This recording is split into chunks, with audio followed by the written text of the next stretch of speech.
Hello everyone, today I'm going to show you how to fix Aion 2 unable to connect to your login server. Make sure to watch the video to the end, not to miss any important details, like and subscribe. So a lot of people try to fix the settings from inside the game, but it's actually from the launcher.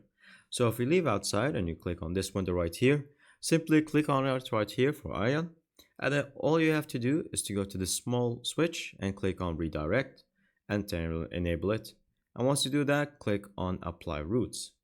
Once you do that, all you have to do is then from here going to just simply click on here and then restart the computer.